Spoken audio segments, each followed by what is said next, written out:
सुप्रभात दर्शक बंधु। आज जानुआरी 13 तारिख मंगलवार। चलतु नजर पकाइबा आजिर देश विदेशर प्रमुख खबर गुड़िक उपरे। किंतु ता पूर्व जदि आपण माने आम वीडियो को लाइक करना आम वीडियो को लाइक करी कमेंट रे जय जगन्नाथ लिखंतु।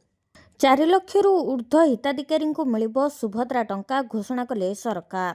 चलित सप्ताह 4,57,681 जन को मिलवाकू जाउछि सुभद्रा टंका। सेपरि नुआ भाव में जोड़ी होइतबा 1,78,398 जन, विभिन्न कारण पर कटि जाइतबा 24,018 जन, सेपरि तृतीय किस्ती पाइथिले किंतु प्रथम द्वितीय किस्ती रे तांको नाम नथिबा भली 2,55,265 जन हिताधिकारी को सुभद्रा टंका मिलिबो। तेबे एने घोषणा करिसेंती उप मुख्यमंत्री प्रभाती परिडा। चलित सप्ताह 250 कोटी अधिक टंका अकाउंट को जीव बोली से सूचना दैछंती। सेहिपरि कन्या विवाह योजना रे विवाह उपहार सामग्री जोगाण पई उत्कलिका और महिला और शिशु विकास विभाग मध्य बुझामणा पत्र स्वाक्षरित होइछि। मुख्यमंत्री कन्या विवाह योजना रे झियो मानकु साड़ी चूड़ी पाउंजी बिंदी भली व्यवहार सामग्री मिलिबो। ए सब सामग्री उत्कलिका माध्यम रे हिताधिकारी को जोगाई देबे सरकार। या द्वारा ओडिशार हस्तशिल्प और हस्तकला क्षेत्र को मध्य प्रोत्साहन मिलिबो बोली कुआ जाउछि। आहुरी 48 घंटा थंडार 3 डिग्री 11टी जिला को येलो वार्निंग जारी। आसंता 48 घंटा पई राज्य रे शीत लहरी जारी रहिबो। आसंता 24 घंटा पई सुंदरगढ़, झारसुगुड़ा, ढेंकानाल, अनुगुल, कटक, खुर्दा, बालेश्वर, जगतसिंहपुर, कंधमाल, कलाहांडी, नवरंगपुर रे प्रबल शीत नै येलो वार्निंग जारी करिछि आंचलिक पाणीपाग विभाग। तेबे 9.4 डिग्री तापमात्रा सहित हाड़भंगा शीत रे थरिथिला राजधानी। 2013 मसिया रे 9.3 डिग्री तापमात्रा रेकर्ड होइतबा बेले 13 वर्ष परे सबुठारु कम राति तापमात्रा रेकर्ड होइछि। एपटे 24 सहर रे 10 डिग्री किंबा कम राति तापमात्रा रेकर्ड होइतबा बेले 4 दिन पर्यंत घन कुहुडीर संभावना नथिबा कुआ जायछि। तेबे 2 दिन परे शीत कमिबो बोली आकलन करा जाउछि। सारा राज्य रे असंभाळ थंडा, उपकूलरू उपांत सबुठी शीत लहरी अनुभूत हेउछि। सकाळू कुहुडी सांगकू शीतुआ पवन जनजीवन को अस्तव्यस्त करि पकाउछि। एपट राजधानी रे बाघुआ शीत सकाळ 5:30 रे 10 डिग्री को खसी आसीथिला रातिर तापमात्रा। संध्या परे थंडारे थरिथिला पूरा भुवनेश्वर। महिलांको पई खुशी खबर, मकर संक्रांति पूर्वरु खाता को आसीबो 3,000 टंका। अनेक सरकारी योजना केंद्र सरकार द्वारा परिचालित होछि, जार लाभ महिला और झियो मानकु दिया जाउछि। निकट भविष्य में महाराष्ट्र राज्य सरकार द्वारा एक स्वतंत्र योजना आरंभ होइतला, जेउंथरे महिलांको अकाउंट को प्रति मासरे 1,500 टंका ट्रांसफर होछि। तेबे आदर्श आचरण संहितार उल्लंघन अभियोग मध्य मकर संक्रांति पूर्व लड़की बेहना योजना अधीन रे आर्थिक सहायता हिताधिकारी को वर्णन कराजिबो बोली जड़े मंत्री दाबी करथिले। मंत्रीको एही दाबी उपरे महाराष्ट्र राज्य निर्वाचन कमिशन मुख्य सचिवों एक रिपोर्ट मागिछंती। एने विरोधी दलगुड़िक अभियोग करथिले जे प्रस्तावित समय रे टंका बंटन जानुआरी 15 रे हेबाकु थिबा 29 नगर निगमर निर्वाचन पूर्व महिला भोटर मानकु प्रलोभित करबा भली एही अभियोग पर एबे निर्वाचन कमिशन रिपोर्ट मागिछंती। तेबे सूचना अनुसार राज्य निर्वाचन कमिशन रिपोर्ट दाखल करने को मुख्य सचिव राजेश अग्रवाल को कहते लड़की बेहने योजना रे हेउछि राज्य सरकार एक प्रमुख योजना जहाँ योग्य महिला को मासिक 15,000 टंकार सहायता प्रदान करे। यह योजना 2024 रे आरंभ करा जायथिला। गत सप्ताह एक सोशल मीडिया पोस्ट रे बीजेपी नेता और राज्य मंत्री गिरीश महाजन कहते जे डिसेम्बर 25 और जनवरी 26 किस्ती 3,000 टंका जनवरी 14 रे पड़ुवा मकर संक्रांति पूर्व योग्य हिताधिकारी बैंक अकाउंट रे जमा कराजिबो। बैंक डिपोजिट ना पोस्ट ऑफिस स्कीम केउंटा बेस्ट, केउंथरे मिले अधिक लाभ। साधारणतः टंका संचय करने समय सुरक्षा एक सर्वोच्च प्राथमिकता।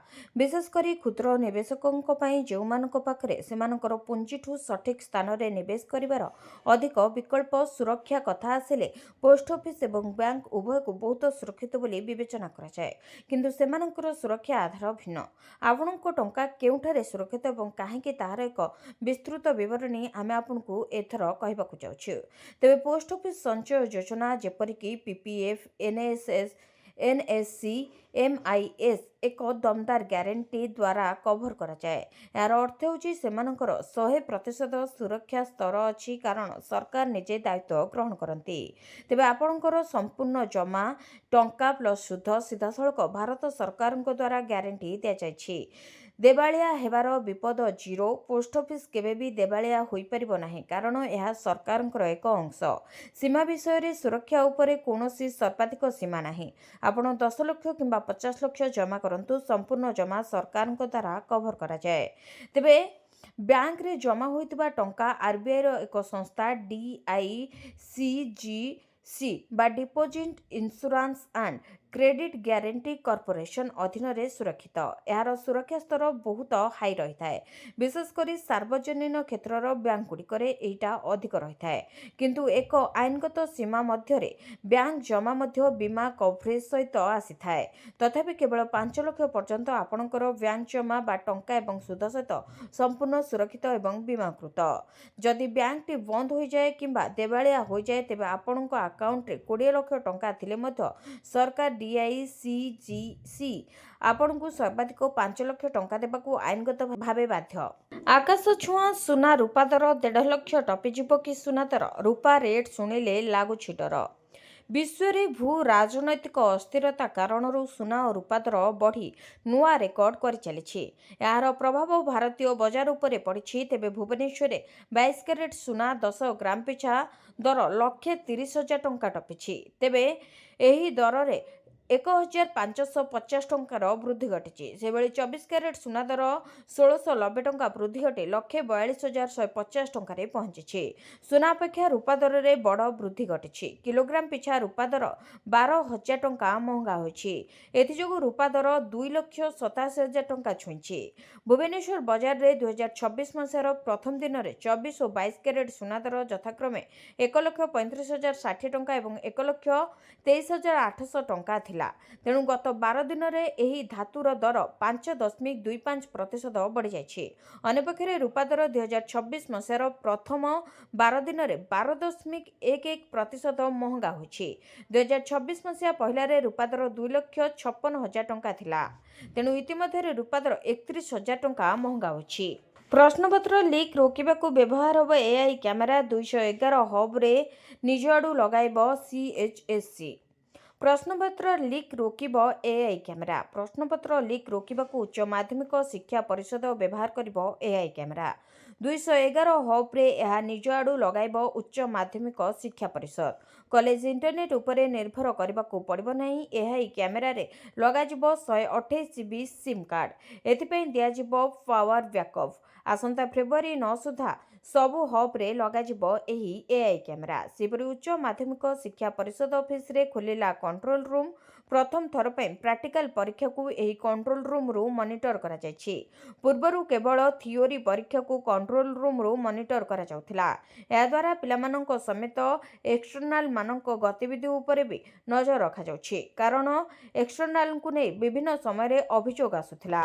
ଅପେରା ସୂର୍ଯ୍ୟମନ୍ଦିର ସହ ଚୁକ୍ତି କରିନାହାନ୍ତି ପୀୟୂଷ, କୋର୍ଟଙ୍କ ରାୟକୁ ମାନିବେ। ଆସନ୍ତା 14 ଯାଏଁ ମଞ୍ଚରେ କରିବେନି ଅଭିନୟ। 15 ଯାଏଁ ଝୁଲିଲା ପୀୟୂଷଙ୍କ ଭାଗ୍ୟ। ଆସନ୍ତା 15 ତାରିଖରେ ଅଭିନେତା ପୀୟୂଷ ତ୍ରିପାଠୀଙ୍କ ମାମଲାର ଶୁଣାଣି କରିବେ ଭୁବନେଶ୍ୱର ସିଭିଲ ଜଜ୍ କୋର୍ଟ। କୋର୍ଟଙ୍କ ନିର୍ଦ୍ଦେଶ ଅନୁସାରେ ନିଜ ଓକିଲଙ୍କ ମାଧ୍ୟମରେ କୋର୍ଟରେ ହାଜର ହୋଇ ନିଜ ପକ୍ଷ ରଖିଥିଲେ ପୀୟୂଷ ତ୍ରିପାଠୀ। ଏଥିସହ ଯାତ୍ରା ସିଂହ ବାହିନୀ ପ୍ରଯୋଜକ ସଞ୍ଜୀବ ପାଢ଼ୀଙ୍କ ସହ ଉଭୟ କୋର୍ଟଙ୍କ ନିକଟରେ ନିଜର ଜବାବ ଦାଖଲ କରିଛନ୍ତି। ମାମଲାର ଗୁରୁତ୍ୱକୁ ଦେଖି ଏହାର ତୁରନ୍ତ ଶୁଣାଣି ପାଇଁ 15 ତାରିଖକୁ ଧାର୍ଯ୍ୟ କରିଛନ୍ତି କୋର୍ଟ। ତେବେ ପୀୟୂଷଙ୍କ ଓକିଲ ତଥା ଆଇନଜୀବୀ ବିଭୁ ପ୍ରସାଦ ତ୍ରିପାଠୀଙ୍କ କହିବା କଥା, ଅପେରା ସୂର୍ଯ୍ୟମନ୍ଦିର ପକ୍ଷରୁ ପୀୟୂଷଙ୍କ ବିରୋଧରେ କୋର୍ଟରେ ଯେଉଁ ଅଭିଯୋଗ ହୋଇଛି ତାହାର କୌଣସି ବାସ୍ତବତା ନାହିଁ। ପୀୟୂଷ ମୋତେ ଦେଇଥିବା ତଥ୍ୟ ଅନୁସାରେ ସେ ଅପେରା ସୂର୍ଯ୍ୟମନ୍ଦିର ସହ ସେଭଳି କୌଣସି ଚୁକ୍ତି କରିନାହାନ୍ତି। ଅଭିନେତା ପୀୟୂଷ ତ୍ରିପାଠୀଙ୍କ ଅଧିକ ମାତ୍ରାରେ ଲୋକପ୍ରିୟତା ରହିଛି, ତେଣୁ ତାକୁ ନେଇ ବିବାଦ ଉପୁଜିଛି। ଆମେ ଆଶା କରିବୁ ଖୁବ୍ ଶୀଘ୍ର ବିବାଦର ସମାଧାନ ହୋଇଯାଉ। ପୀୟୂଷ ଜଣେ ପ୍ରତିଭାବାନ କଳାକାର। କେହି କାହାକୁ ଚାହିଁଲେ କିଛି ଦିନ ବନ୍ଦ କରି ରଖିପାରିବ, ବେଶୀ ଦିନ ପାଇଁ ନୁହେଁ। ଆମେ ନ୍ୟାୟିକ ପ୍ରକ୍ରିୟା ଉପରେ ବିଶ୍ୱାସ ରଖିବା ଉଚିତ। ତେବେ 15 ତାରିଖରେ କୋର୍ଟଙ୍କ ରାୟକୁ ଅପେକ୍ଷା କରିବା ବୋଲି କହିଛନ୍ତି ପୀୟୂଷଙ୍କ ଓକିଲ ବିଭୁ ପ୍ରସାଦ ତ୍ରିପାଠୀ। ତେବେ ଯାତ୍ରାପାର୍ଟି ସହ ଚୁକ୍ତି ଖିଲାପକୁ ନେଇ ଗତ 6 ତାରିଖ ଦିନ ନିଜ ଏଜେଣ୍ଟଙ୍କ ଦ୍ୱାରା ସିଭିଲ ଜଜ୍ କୋର୍ଟର ଦ୍ୱାରସ୍ଥ ହୋଇଥିଲେ ଯାତ୍ରା ସୂର୍ଯ୍ୟମନ୍ଦିର ମାଲିକ ପ୍ରମୋଦ ସ୍ୱାଇଁ। ଆଉ 7 ତାରିଖ ଦିନ ପୀୟୂଷଙ୍କ ମଞ୍ଚ ଚଢ଼ିବା ଉପରେ ରୋକ ଲଗାଇଥିଲେ କୋର୍ଟ। ତେବେ କୋର୍ଟଙ୍କ ନୋଟିସ୍ ପାଇନଥିବାରୁ 8 ତାରିଖରେ କଟକ ଜିଲ୍ଲା ଟାଙ୍ଗୀରେ ଯାତ୍ରା ସିଂହବାହିନୀ ରଙ୍ଗମଞ୍ଚରେ ତୁ ମୋ ବଜରଙ୍ଗୀ ନାଟକରେ ଅଭିନୟ କରିଥିଲେ ପିୟୁଷ। 10 ତାରିଖରେ ପିୟୁଷ କୋର୍ଟଙ୍କ ନୋଟିସ୍ ଗ୍ରହଣ କରିବା ସହ ପରବର୍ତ୍ତୀ ଶୁଣାଣି ପର୍ଯ୍ୟନ୍ତ ଅଭିନୟ ନ କରିବାକୁ ଘୋଷଣା କଲେ। ତେବେ କୋର୍ଟ ନିଜ ପକ୍ଷ ରଖିଛନ୍ତି ପିୟୁଷ। ତାଙ୍କୁ ଏବେ 15 ତାରିଖ ପର୍ଯ୍ୟନ୍ତ ଅର୍ଥାତ୍ କୋର୍ଟଙ୍କ ପରବର୍ତ୍ତୀ ଶୁଣାଣି ପର୍ଯ୍ୟନ୍ତ ଅପେକ୍ଷା କରିବାକୁ ପଡ଼ିବ। ମୁକିମ ଫାଉଣ୍ଡେସନର ଯୁବ ସମାବେଶରେ ଯୋଗଦେଲେ ସୋଫିଆ। ବାପାଙ୍କ ଲଢ଼େଇରେ ସାମିଲ ହେବାକୁ ଦେଲେ ଆହ୍ୱାନ। ମୁକିମଙ୍କ କାର୍ଯ୍ୟକ୍ରମରେ ମୁଖ୍ୟ ଅତିଥି ସାଜିଲେ ସୋଫିଆ। ମୁକିମଙ୍କ ନୂଆ ଦଳ ଗଠନ ପୂର୍ବରୁ ଯୁବ ଗୋଷ୍ଠୀଙ୍କୁ ଆକୃଷ୍ଟ କରିବା ପାଇଁ ପଡ଼ିଲା ମୂଳଦୁଆ। ଜାତୀୟ ଯୁବ ଦିବସରେ ଯୁବ ଗୋଷ୍ଠୀଙ୍କୁ ନେଇ ଶକ୍ତି ପ୍ରଦର୍ଶନ କଲେ ମହମ୍ମଦ ମୁକିମ। ତେବେ ରୋଚକ କଥା ହେଉଛି, ମୁକିମଙ୍କ କାର୍ଯ୍ୟକ୍ରମରେ ମୁଖ୍ୟ ଅତିଥି ଭାବେ ଯୋଗ ଦେଇଛନ୍ତି କଂଗ୍ରେସ ବିଧାୟିକା ତଥା ତାଙ୍କ ଝିଅ ସୋଫିଆ ଫିରଦୌସ। ସୋଫିଆଙ୍କ ସହ ଅଛନ୍ତି ବିଜେଡି ବିଧାୟକ ସୁନୀଲ ମହାନ୍ତି, ଧର୍ମଶାଳା ବିଧାୟକ ତଥା ବିଜେପି ନେତା ହିମାଂଶୁ ଶେଖର ସାହୁ ମଧ୍ୟ ଯୋଗ ଦେଇଥିଲେ। ଗଣମାଧ୍ୟମକୁ ପ୍ରତିକ୍ରିୟା ଦେଇ ମୁକିମ କହିଛନ୍ତି, ଓଡ଼ିଶାର ବିକାଶ ପାଇଁ ଯୁବ ଗୋଷ୍ଠୀର ଆବଶ୍ୟକତା ରହିଛି। ମାର୍ଚ୍ଚ ମାସରେ ନୂଆ ଦଳ ଗଠନ ହେବ। ରାଜନୀତି ହେଉଛି ଶ୍ରେଷ୍ଠ ନୀତି। ତେଣୁ ରାଜ୍ୟର ବିକାଶ ପାଇଁ ଯୁବକମାନଙ୍କ ଆବଶ୍ୟକତା ଥିବାରୁ ଆଗାମୀ ଦିନରେ ନୂଆ ଦଳର ଆବଶ୍ୟକତା ରହିଛି। ଏହି ଅବସରରେ ସୋଫିଆ ଆହୁରି କହିଛନ୍ତି, ବାପା ଗୋଟିଏ ମୁଦ୍ଦା ନେଇ ଆଗକୁ ବଢ଼ିଲେ କେହି ତାଙ୍କୁ ଅଟକାଇ ପାରିବେ ନାହିଁ। ସ୍ୱାମୀ ବିବେକାନନ୍ଦ ଯୁବକଙ୍କୁ ସାହସ ଦେଉଛନ୍ତି। ଦେଶ ଆମର ପ୍ରଥମ ଦାୟିତ୍ୱ ବୋଲି କହିଥିଲେ ସୋଫିଆ ଫିରଦୌସ। ଓଡ଼ିଶାରେ ବଡ଼ ଧରଣର ସାଇବର ଲୁଟ୍ର ପର୍ଦ୍ଦାଫାଶ। ଆସାମରୁ ବନ୍ଧା ହେଲେ ଲୁଟେରା। ଓଡ଼ିଶାରେ ସାଇବର ଲୁଟ୍। ଆସାମରୁ ବନ୍ଧା ହେଲେ ସାଇବର ଲୁଟେରା। ଟ୍ରେଡିଂ କାରବାର ନାଁରେ ସାଇବର ଠକେଇ। ଆସାମରୁ ହୋଇଥିଲା ସାଇବର ଅପରେସନ। 6 କୋଟିରୁ ଉର୍ଦ୍ଧ୍ୱ ଟଙ୍କା ସାଇବର ଠକେଇରେ 2ଟି ଭିନ୍ନ ଭିନ୍ନ ମାମଲାରେ 3 ଜଣ ସାଇବର ଲୁଟେରାଙ୍କୁ ଗିରଫ କରିଛି କ୍ରାଇମବ୍ରାଞ୍ଚ। ଅଭିଯୁକ୍ତମାନେ ହେଲେ ଆସାମର ଅନିକେତ ରାୟ, ଭିକି ଦତ୍ତ ଏବଂ ସେ ଆସାମର ଆସଗର ଅଲ୍ଲୀ। ଏହି 3 ଅଭିଯୁକ୍ତଙ୍କୁ ଗିରଫ କରିଛି କ୍ରାଇମବ୍ରାଞ୍ଚ। ତେବେ କ୍ରାଇମବ୍ରାଞ୍ଚ ସେମାନଙ୍କୁ ଟ୍ରାନଜିଟ୍ ରିମାଣ୍ଡରେ ଓଡ଼ିଶା ଆଣିଥିବା ବେଳେ ସେମାନଙ୍କୁ କୋର୍ଟ ଚାଲାଣ ମଧ୍ୟ କରାଯିବ। ତେବେ 5 କୋଟିରୁ ଉର୍ଦ୍ଧ୍ୱ ଟଙ୍କା ସାଇବର ଠକେଇ ମାମଲାରେ ଅନିକେତ ଏବଂ ଭିକି ଧରାପଡ଼ିଥିବା ବେଳେ 1 କୋଟିରୁ ଉର୍ଦ୍ଧ୍ୱ ଟଙ୍କାର ସାଇବର ଠକେଇ ମାମଲାରେ ଅସଗର ବନ୍ଧା ହୋଇଛି।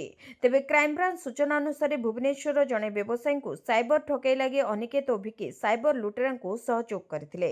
ଏକ ସେକେଣ୍ଡ ହ୍ୟାଣ୍ଡ ଗାଡ଼ି ବିକ୍ରି ଦୋକାନ କରି ସଂସ୍ଥା ନାଁରେ ଆକାଉଣ୍ଟ ଖୋଲିବା ସାଇବର ଲୁଟେରାକୁ ଦେଇଥିଲେ। ସେ ବାବଦକୁ 15 ଲକ୍ଷ ଟଙ୍କା ସାଇବର ଲୁଟେରାଠାରୁ ଟଙ୍କା ପାଇଥିଲେ। ସେହିପରି ଅସଗର ମଧ୍ୟ ଆକାଉଣ୍ଟ ସମ୍ବନ୍ଧୀୟ ତଥ୍ୟ ଦେଇ 3 ଲକ୍ଷ ଟଙ୍କା ନେଉଥିଲେ। କ୍ରାଇମବ୍ରାଞ୍ଚ ଟିମ୍ ସୁରାକ ପାଇଲା ପରେ ଆସାମ ଯାଇ ଅଭିଯୁକ୍ତମାନଙ୍କୁ ଗିରଫ କରି ଓଡ଼ିଶା ଆଣିଛି। ଆତଙ୍କବାଦୀଙ୍କ ନୂଆ କୌଶଳ। ବାରମ୍ବାର ଅନୁପ୍ରବେଶ ଉଦ୍ୟମ ବିଫଳ ପରେ ଡ୍ରୋନ୍ ଦ୍ୱାରା ଆକ୍ରମଣ ଯୋଜନା। ଆତଙ୍କବାଦୀଙ୍କ ନୂଆ କୌଶଳ। ଡ୍ରୋନ୍ ଯୋଗେ ଆକ୍ରମଣ ଓ ବଡ଼ ହିଂସାକାଣ୍ଡ ଘଟାଇବାକୁ ଉଦ୍ୟମ। ସୀମାରେ ବାରମ୍ବାର ଆତଙ୍କବାଦୀଙ୍କ ଅନୁପ୍ରବେଶକୁ ଭାରତୀୟ ସେନା ବିଫଳ କରିବା ପରେ ଆତଙ୍କବାଦୀ ଏବେ ନୂଆ କୌଶଳ ଆପଣାଇଛନ୍ତି। ଡ୍ରୋନ୍ ଯୋଗେ ଏଆଇ ବ୍ୟବହାର, ସର୍ଭେଲାନ୍ସ, ଅସ୍ତ୍ରଶସ୍ତ୍ର ପ୍ରେରଣ ଓ ଆକ୍ରମଣ କରିବାକୁ ଚେଷ୍ଟା କରୁଛନ୍ତି ଆତଙ୍କବାଦୀ। ତେବେ ଜମ୍ମୁ କାଶ୍ମୀରର ସାମ୍ବା, ରଜୌରୀ ଓ ପୁଞ୍ଚ ଜିଲ୍ଲାର ବିଭିନ୍ନ ଅଞ୍ଚଳରେ ଆନ୍ତର୍ଜାତିକ ସୀମା, ଆଇବି ଏବଂ ନିୟନ୍ତ୍ରଣ ରେଖା ଏଲ୍ଓସି ନିକଟରେ ପାକିସ୍ତାନ ପଟୁ ଭାରତକୁ କିଛି ଡ୍ରୋନ୍ ଆସୁଥିବା ଲକ୍ଷ୍ୟ କରାଯାଇଥିଲା। ଭାରତୀୟ ସେନା ଗୁଳିଚାଳନା କରିବାରୁ କିଛି ସମୟ ପରେ ଡ୍ରୋନ୍ଗୁଡ଼ିକ ପାକିସ୍ତାନ ପଟକୁ ଫେରି ଯାଇଥିଲେ। ତେବେ ଜାନୁଆରୀ 26 ସାଧାରଣତନ୍ତ୍ର ଦିବସ ପୂର୍ବରୁ ଭାରତରେ ବଡ଼ ଧରଣର ହିଂସାକାଣ୍ଡ ପାଇଁ ଆତଙ୍କବାଦୀ ଯୋଜନା କରୁଥିବା ସୂଚନା ମିଳିବା ପରେ ସୀମାନ୍ତ ଅଞ୍ଚଳରେ ସୁରକ୍ଷା ବ୍ୟବସ୍ଥାକୁ କଡ଼ାକଡ଼ି କରାଯାଇଛି। ସେନା, ବିଏସ୍ଏଫ୍ ଓ ଅନ୍ୟ ସୁରକ୍ଷା ଏଜେନ୍ସି ସଜାଗ ଅଛନ୍ତି। ବ୍ୟାପକ ସର୍ଚ୍ଚ ଅପରେସନ ଆରମ୍ଭ ହୋଇଛି। ଗତ 10 ତାରିଖରେ ଜମ୍ମୁ କାଶ୍ମୀରର ସାମ୍ବା ଜିଲ୍ଲାର ଆନ୍ତର୍ଜାତୀୟ ସୀମା ନିକଟରେ ପାକିସ୍ତାନ ପଟୁ ଆସିଥିବା ଡ୍ରୋନ୍କୁ ଅସ୍ତ୍ରଶସ୍ତ୍ର ପକାଯାଇଥିଲା। ସୁରକ୍ଷାକର୍ମୀ 2ଟି ପିସ୍ତଲ, 3ଟି ମ୍ୟାଗାଜିନ୍ ଓ ଗୋଟିଏ ହ୍ୟାଣ୍ଡ ଗ୍ରେନେଡ୍ ଜବତ କରିଥିଲେ। ସର୍ଚ୍ଚ ଅପରେସନ ଜୋରଦାର କରାଯାଇଥିବା ବେଳେ ଡ୍ରୋନ୍ ଉପରେ କଡ଼ା ନଜର ରଖିଥିଲେ ସୁରକ୍ଷାକର୍ମୀ। ବଢ଼ିପାରେ ଇପିଏଫ୍ଓ ଏବଂ ଇଏସ୍ଆଇ ବେତନ ସୀମା। ପ୍ରସ୍ତାବକୁ ସରକାରଙ୍କ ସବୁଜ ସଙ୍କେତ। କର୍ମଚାରୀ ଭବିଷ୍ୟ ନିଧି ପାଣ୍ଠି ସଂଗଠନ ବା ଇପିଏଫ୍ଓ ଓ କର୍ମଚାରୀ ରାଜ୍ୟ ବୀମା ନିଗମ ବା ଇଏସ୍ଆଇସି ଲାଗି ମାସିକ ବେତନ ସୀମାକୁ 30,000 ଟଙ୍କା ପର୍ଯ୍ୟନ୍ତ ବଢ଼ାଇବା ଉପରେ କେନ୍ଦ୍ର ଶ୍ରମ ଓ ନିୟୋଜନ ମନ୍ତ୍ରଣାଳୟ ଗମ୍ଭୀରତାର ସହ ବିଚାର କରୁଛନ୍ତି। ବେତନ ସୀମା ବଢ଼ାଇବାକୁ ବହୁଦିନରୁ ଶ୍ରମିକ ସଂଗଠନଗୁଡ଼ିକ ଦାବି କରି ଆସୁଥିଲେ। ନିକଟରେ ସୁପ୍ରିମକୋର୍ଟ ମଧ୍ୟ ଏହି ମାମଲାର ହସ୍ତକ୍ଷେପ କରି ସରକାରଙ୍କୁ ପ୍ରସ୍ତାବ ଉପରେ ବିଚାର କରିବାକୁ କହିଥିଲେ। ସମ୍ପ୍ରତି ଇପିଏଫ୍ଓର ମାସିକ ବେତନ ସୀମା 15,000 ଟଙ୍କା ଓ ଇଏସ୍ଆଇସି ପାଇଁ 21,000 ଟଙ୍କା ରହିଛି। ଉଭୟ ସଂସ୍ଥା ପାଇଁ ଏହି ସୀମାକୁ ବଢ଼ାଇ 25,000 ଟଙ୍କା କିମ୍ବା 30,000 ଟଙ୍କା କରିବା ଉପରେ ସରକାର ବିଚାର କରୁଛନ୍ତି। ସର୍ବନିମ୍ନ ମଜୁରୀରେ ହୋଇଥିବା ବୃଦ୍ଧି, ମୁଦ୍ରାସ୍ଫୀତିର ପ୍ରଭାବ ପାଇଁ ବେତନ ସୀମା ସଂଶୋଧନ ଜରୁରୀ ହୋଇପଡ଼ିଛି। ଏହା ଘଟିଲେ ବହୁ ବର୍ଷ ଧରି ପୂର୍ଣ୍ଣ ସାମାଜିକ ସୁରକ୍ଷା ପାଇବାରୁ ବଞ୍ଚିତ ଥିବା ଘରୋଇ କ୍ଷେତ୍ରର କୋଟି କୋଟି କର୍ମଚାରୀ ଉପକୃତ ହେବେ।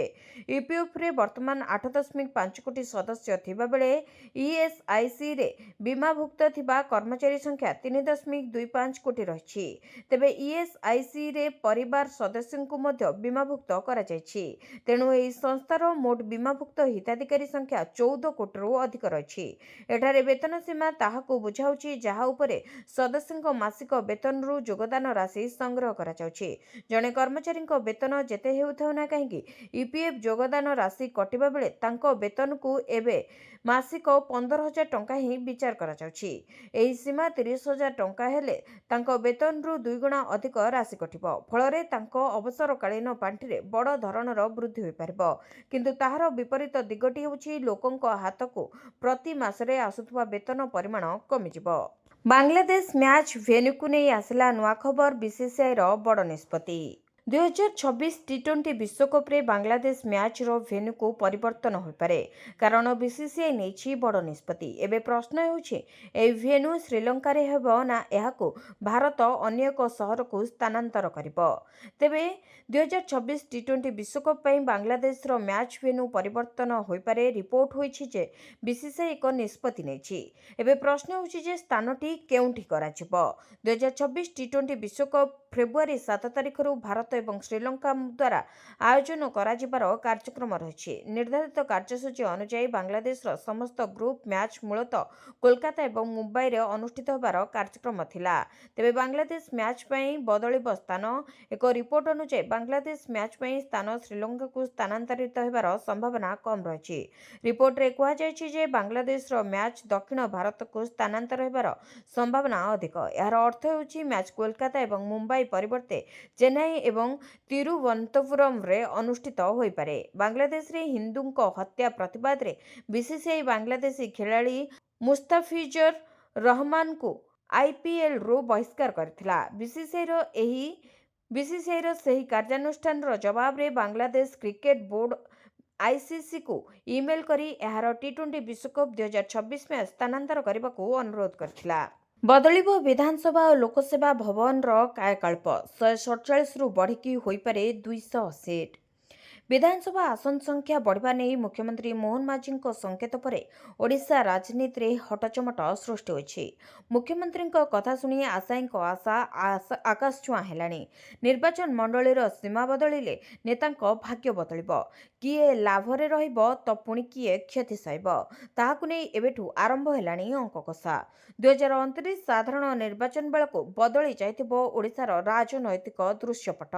ଜନ୍ମ ନେଇଥିବ ନୂଆ ନିର୍ବାଚନ ମଣ୍ଡଳୀ।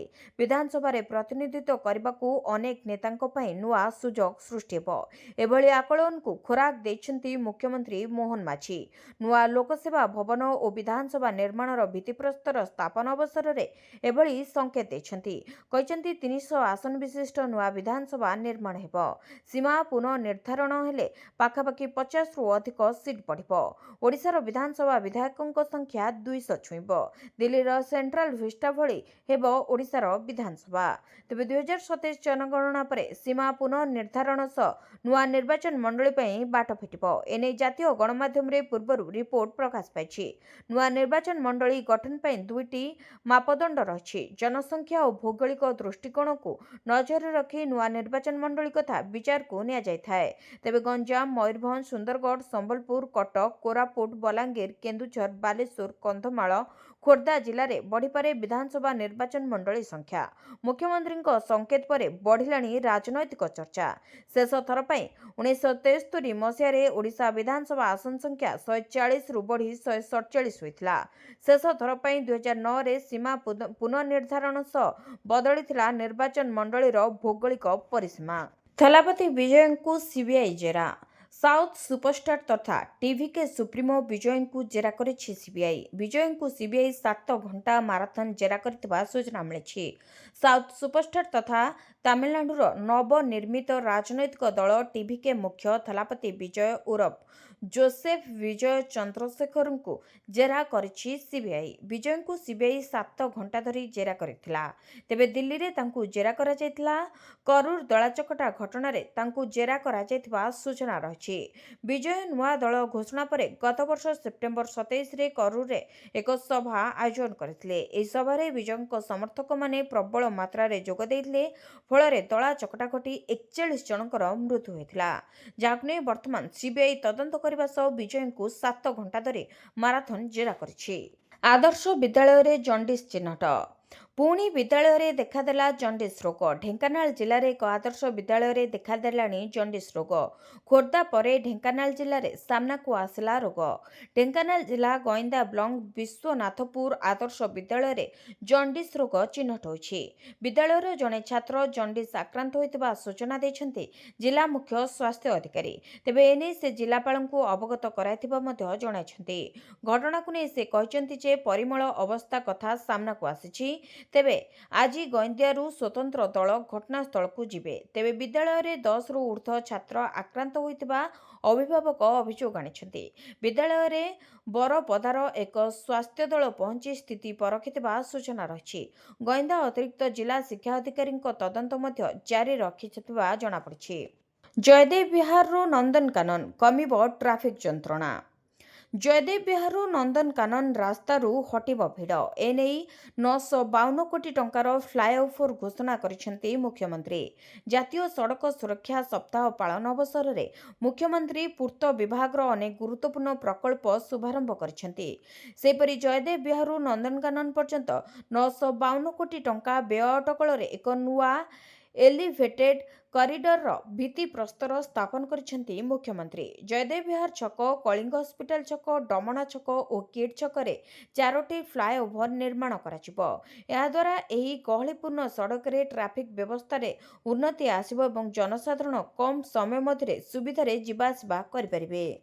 सुभद्रा ना वार्धक्य भत्ता आशंकार 94,000 आशायी। 60 वर्ष पूरण पर सुभद्रा योजन बाद पड़ा महिला स्वयंक्रिय भाव वार्धक्य भत्ता योजन सामिल हो पारे नहीं। वार्धक्य भत्ता पाइबाकु हेले योग्यता मानदंड पूरण करने को सामाजिक सुरक्षा और भिन्नक्षम सशक्तिकरण विभाग पक्षर स्पष्ट कर सुभद्रा योजन बाद पड़ा हिताधिकारी तालिका प्रदान करा आवश्यक। एसह गोटे योजन आउ एक योजना को जीवाई स्वयंक्रिय स्थानांतर व्यवस्था सुनिश्चित करने लगी विभाग पक्षर ओका को कहुई। सुभद्रा योजन सामिल होगा वार्षिक आय 2.5 लाख मध्य होता आवश्यक। सेपरि वार्धक्य भत्ता पाइबा लगी वार्षिक आय 60,000 होता जरूरी। सुभद्रार तृतीय किस्ती सुधा 93,792 हिताधिकारी 60 वर्ष अतिक्रांत पर बाद पड़ती। एपरि स्थले सेमानंकु वार्धक्य भत्ता योजन सामिल करने महिला और शिशु कल्याण विभाग प्रस्ताव रखिथिला।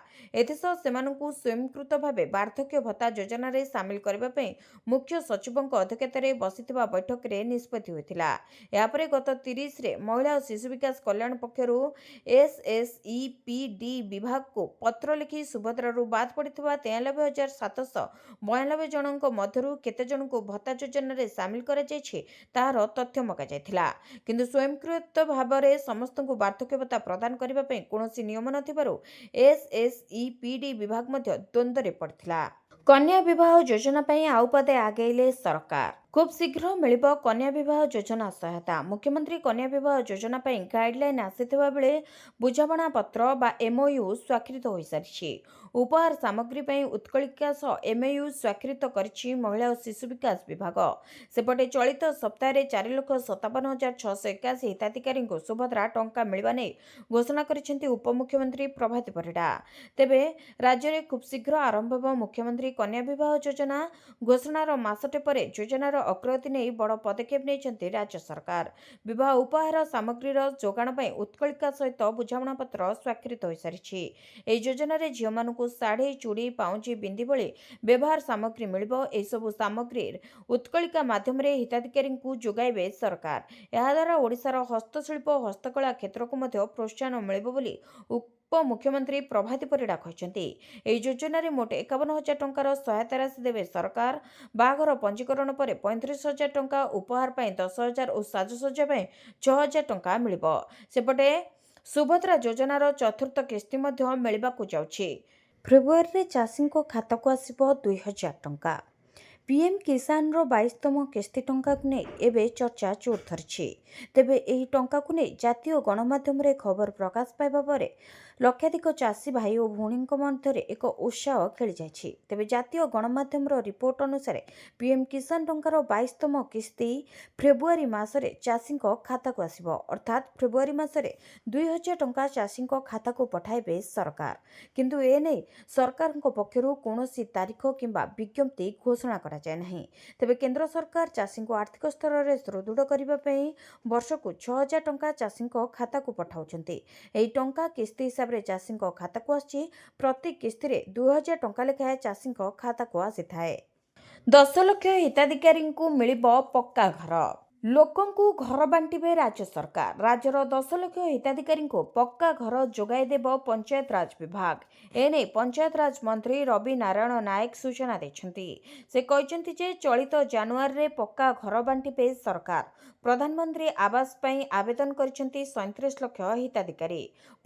ପଞ୍ଚାୟତରାଜ ମନ୍ତ୍ରୀ ରବି ନାରାୟଣ ନାୟକ ଏହା ମଧ୍ୟ କହିଛନ୍ତି ଯେ ଗରିବ ଓ ଭୂମିହୀନ ପରିବାରଙ୍କୁ ପକ୍କା ଘର ଯୋଗାଇ ଦେବା ପାଇଁ ସରକାର ପ୍ରତିବଦ୍ଧ ଅଛନ୍ତି। ଅନ୍ତୋଦୟ ଗୃହ ଯୋଜନା ଓ ପ୍ରଧାନମନ୍ତ୍ରୀ ଆବାସ ଯୋଜନାର ଏକ ଅଂଶ ଭାବରେ ଆମେ ନିଶ୍ଚିତ କରିବୁ ଯେ ପ୍ରତ୍ୟେକ ଯୋଗ୍ୟ ବ୍ୟକ୍ତି ଏହି ଯୋଜନାର ଲାଭ ପାଇବେ।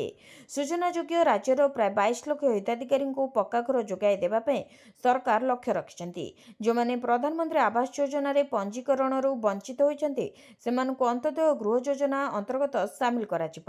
ଏହା ସହିତ ଘର ନିର୍ମାଣ ପାଇଁ 1,20,000 ଟଙ୍କାର ଆର୍ଥିକ ସହାୟତା ମଧ୍ୟ ପ୍ରଦାନ କରାଯିବ।